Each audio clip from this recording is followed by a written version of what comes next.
तो मेरा मन कर गया कि इस बार डॉक्टर पृथ्वी तू भी मैदान में घुस जा। मैं कोई कुर्सी से चिपकने वाला नहीं, काम देखो, वोट दो, काम ना पसंद आए तो मुझे भी हटा दो। 25,000 बच्चियों के साथ कांटेक्ट में आने से मेरे मन में ये हुआ कि मैं भी सोनीपत की जनता के लिए कुछ करूं। मैं कभी भी किसी इलेक्शन में जाता हूं या लड़ता हूं संस्था के या उसमें, मेरा होमवर्क पहले ही तैयार होता है। मैं साल से इसमें तैयारी कर रहा हूं। मेरी जो प्रायोरिटी है वो 4 रहेंगी इंफ्रास्ट्रक्चर में। एक तो पानी का शुद्ध पानी जल पे, दूसरी है रोड्स, तीसरी है सीवर सिस्टम, चौथी है बिजली की समस्या। मैं भी कोई वादा नहीं करता कि गुरुग्राम बना दूंगा, चंडीगढ़ बना दूंगा। मैं पहले जो यहाँ की लोकल प्रॉब्लम्स हैं उनको सॉल्व करूंगा। मैंने 9 इलेक्शन एमएलए के लड़वाए हैं सोनीपत के अंदर, जिसमें मेरी मुख्य भूमिका रही है।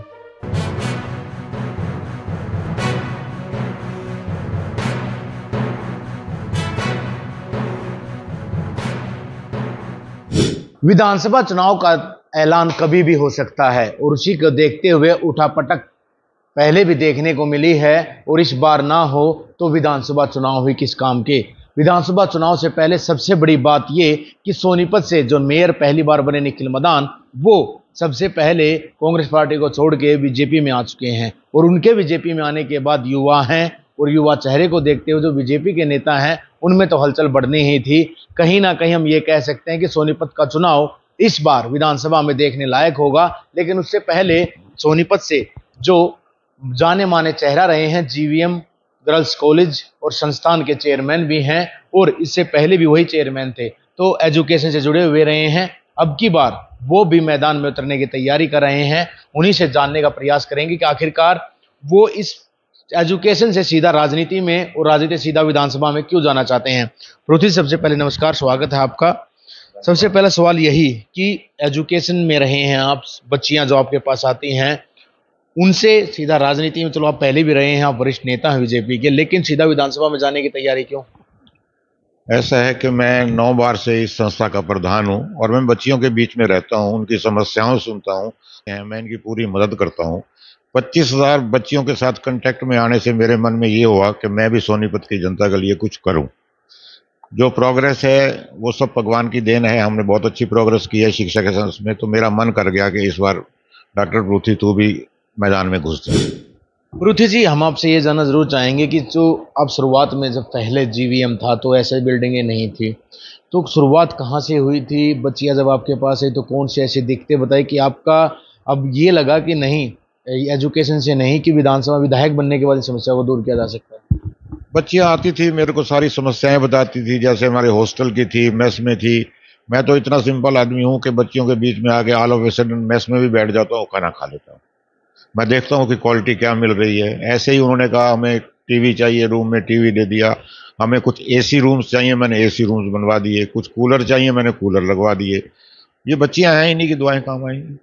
ये दुआ देती रहती हैं भाई डॉक्टर पृथ्वी आगे बढ़े। अब ये मुझे कहती हैं अंकल आप इलेक्शन लड़ो, हम आपके साथ हैं। तो बच्चियों से बात होंगी, पेरेंट्स से भी बात हुई होंगी। सोनीपत शहर विधानसभा से आप तैयारी कर रहे हैं तो माता पिता से बात जरूर हुई होंगी। तो सोनीपत से चंडीगढ़ का रास्ता तय करना है आपको, तो उस रास्ते में जो बच्चियों की होगी, उनके माँ बाप की होगी, तो उनकी क्या हेल्प आपको मिलेगी? उनसे कोई बातचीत पहले हुई है? सबसे पहले इसलिए क्योंकि इन्हीं के बीच आप सबसे लंबे टाइम रहे हैं।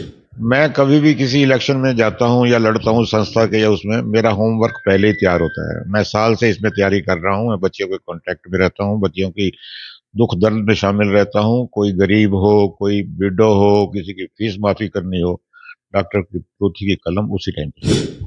आप मनोहर लाल खट्टर जो पूर्व मुख्यमंत्री हैं हमारे प्रदेश के रहे हैं, अब केंद्रीय मंत्री उनके नजदीकी बताए जाते हैं, क्या उन्होंने तो नहीं बोल दिया क्या विधानसभा में जाएंगे? नहीं, मैं झूठ नहीं बोलूंगा, मेरी अभी उनसे कोई ऐसी बातचीत नहीं हुई। मुझे विश्वास है कि वो हमेशा सच्चाई के साथ रहेंगे और जिताऊ कैंडिडेट को ही टिकट देंगे जिसने समाज में सेवा करी हो। बाकी भी यहाँ के जो लोकल लीडर्स हैं, बड़ोली साहब हैं, ये सब मेरे कांटेक्ट में हैं और मैं सब बीजेपी नेताओं के कांटेक्ट में हूँ। मेरे उनके साथ बहुत अच्छे संबंध हैं।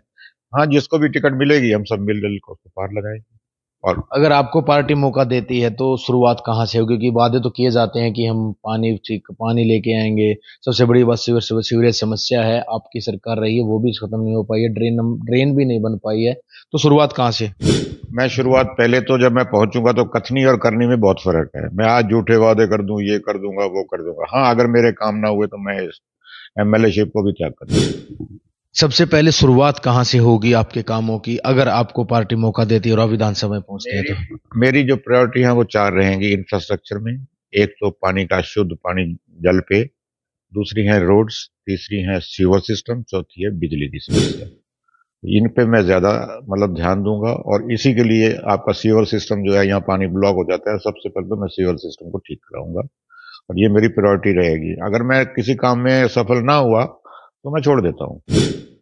यहाँ से कांग्रेस के विधायक हैं सुरेंद्र पवार, उन्होंने भी वादे तो बहुत किए थे, लेकिन बनने के बाद राजनीतिक ट्रैक कुछ और होता है, और जब बन जाते हैं तो ट्रैक से पटरी से ट्रैक से गाड़ी उतर जाती है और कहीं और ही चली जाती है। जनता बहुत समझदार है। जब जब ट्रैक से गाड़ी उतरती है, लोग ट्रैक ही फाड़ देते हैं। मैं तो अपना ट्रैक फाड़ने नहीं दूंगा किसी को। तो फिर आपको ही वोट क्यों दें? ऐसा क्या है उपप्रवृत्ति में? ये सवाल इसलिए कि जनता ये जरूर पूछेगी कि आपको वोट क्यों। मेरा काम देख लो, 25 साल में इस संस्था को कहां से कहां पहुंच गई है। ये संस्था हरियाणा की नंबर 1 संस्था में आती है। यहाँ की बच्चियां इतनी पढ़ी लिखी और इतनी वेल प्लेस्ड हैं, उनकी दुआएं हैं हमारे साथ। इसी तरीके पे आगे आगे काम दिखाऊंगा, ना हुआ तो छोड़ दूंगा, खत्म। मैं कोई कुर्सी से चिपकने वाला नहीं।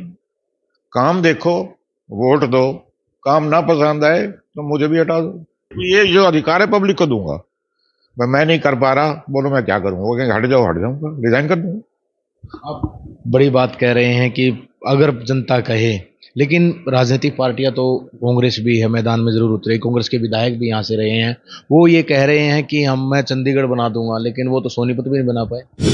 मैं भी कोई वादा नहीं करता कि गुरुग्राम बना दूंगा, चंडीगढ़ बना दूंगा। मैं पहले जो यहाँ की लोकल प्रॉब्लम्स हैं उनको सॉल्व करूंगा, जो मैंने आपको पहले चार बताए, और इसके लिए मैं भरपूर प्रयास करूंगा। हमारे पे अपने मुख्यमंत्री जो बने हैं इतने उदार दिल के हैं, कितने लोगों से मिल रहे हैं, कितने लोगों के काम कर रहे हैं। पुराने मनोहर लाल जी कितने काम कर गए, और जो नायब सिंह सैनी जी हैं वो तो कमाल ही कर रहे हैं। लोगों को, गरीबों को जो मदद कर रहे हैं, भगवान उनको लंबी उम्र करे और वही चीफ मिनिस्टर बने। दावा तो बीजेपी ने सेंटर में भी किया 400 पार, लेकिन 250 पार भी नहीं जा पाई। ये देखिए, ये तो पब्लिक है, सब जानती है। जिसको उसने लाना है वो लाएगी। किसी के अच्छे कर्म होंगे तो उसको अच्छा फल मिलेगा, अगर ठीक नहीं होंगे तो। अब यहाँ राजनीति में बहुत चीजें होती हैं। झूठे वादे कर दिए जाते हैं कि हम आपको अल्पसंख्यकों को भड़का दिया गया कि संविधान बदल देंगे। कहाँ कोई संविधान बदलने जा रहा था? उसको उन्होंने मुद्दा बना लिया और लोगों के मन में भर दिया। आरक्षण हट जाएगा, ये हो जाएगा, ये सारे चलते रहते हैं ये मुद्दे। इसमें कुछ फर्क नहीं पड़ता। बाकी पब्लिक सब कुछ जानती है और ठीक तरह से करती है। हमारे जो प्रधानमंत्री हैं, मैं तो उनकी पॉलिसी से बड़ा प्रभावित हूं, और भगवान उनको लंबी उम्र दे, वो प्रधानमंत्री बने। आपको अगर आशीर्वाद देती है तो सोनीपत के जो नेता हैं, आपको भी पता होगा, मंत्री भी यहाँ से रहे हैं और जो पूर्व विधायक है वो भी दावेदार हैं, तो उनको कैसे, उनका कैसे मिलाप होगा? देखिए, मेरी तो सबके साथ दोस्ती है, मैं सबके साथ भाईचारा है। ना मैंने कभी किसी की काट करी है, ना करूंगा। अगर मुझे सौंपा गया तो वो भी मेरे साथ रहेंगे, मैं भी उनके साथ रहूंगा। असली में तो पार्टी की यही इच्छा होती है ना कि सारे मिलजुल के काम करें। मैं मिलजुल के काम करूंगा। बड़ोले जी भी मेरे नजदीक हैं, राजीव जी भी मेरे नजदीक हैं, ललित भी मेरे नजदीक है, ये मदान साहब भी मेरे नजदीक है। मैं इनके साथ हूं, इनके बगैर मैं कोई काम नहीं करूंगा। मैंने 9 इलेक्शन एमएलए के लड़वाए हैं सोनीपत के अंदर, जिसमें मेरी मुख्य भूमिका रही है। पहले बाबू देवीदास जी का, फिर श्यामदास मुखीजा जी का, फिर दीवान साहब का, फिर ठक्कर का, फिर राजीव जैन के साथ भी मैं रहा हूं। तो मेरी तो किसी के साथ कोई वो नहीं, अदावत नहीं है। मैं तो बिल्कुल सबके साथ भाईचारे में मिलता हूं, और वो भी मेरे साथ ऐसे ही मिलते हैं। उनका स्नेह मुझे मिलेगा, मेरा स्नेह उनको मिलेगा, आशीर्वाद भी मिलेगा। तो जी, आपको ही पता होगा कि राजनीति, नाम ही जब राजनीति है तो आपको जरूर पता होगा कि एक राजनीति ना हो तो ऐसा इलेक्शन में ना हो, कहीं ऐसा ना हो कि आपको पार्टी आशीर्वाद दे दे और खुदा फिर राजनीति का शिकार हो जाए। देखिए, परमात्मा ने क्या लिखा है कोई नहीं जानता, पर मुझे इतना विश्वास है सच्चाई की हमेशा जीत होती है। हमने किसी के साथ धोखा नहीं किया, किसी के साथ चीटिंग नहीं की, छवि साफ रखी है, नॉन कंट्रोवर्शियल है। इसी बेस पे भगवान हमारे साथ क्यों बदल देगा? भगवान नहीं लेगा जी। जो पॉलिटिशियन है जो ये चाह रहे हैं कि मैं दावेदार था तो उनको क्यों दी गई। हम आपकी बात मानते हैं कि सोनीपत में जो बहुमत बात करी जाए, वोट बहुमूल्य है, वो पंजाबी ग्रुप पंजाबी समाज से है, लेकिन जाट समाज को या एससी ओसी ओबीसी को भी ये नकारा नहीं जा सकता। मेरे जितने मित्र जाट समाज में हैं या ओबीसी और बीसी में हैं, उतने पंजाबियों में भी कम होंगे। मैं उनका बिल्कुल ख्याल रखता हूँ। इस कॉलेज के अंदर कभी फीस माफी के लिए आते हैं, कभी नौकरी के लिए आते हैं, मैंने कभी भेदभाव नहीं किया।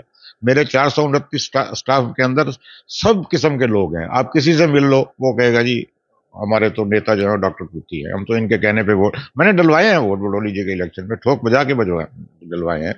मुझे परंतु मैं आपको ये कह दूं, आप कहना जी पब्लिक झूठ बोल देगी, कण कण में भगवान है।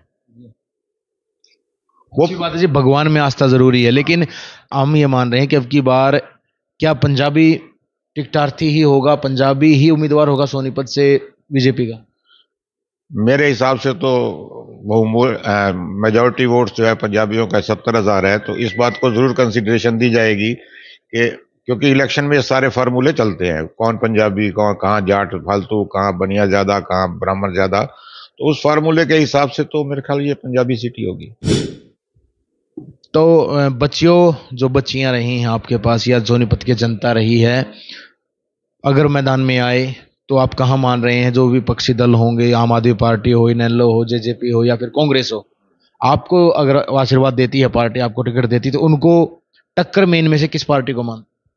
कांग्रेस। कांग्रेस ही टक्कर में रहेगी, 1:1 फाइट होगी। कितनी वोटों से अपनी जीत मान रहे हैं अगर आप टिकट देती है पार्टी, या फिर कांग्रेस पार्टी निकाल जाएगी?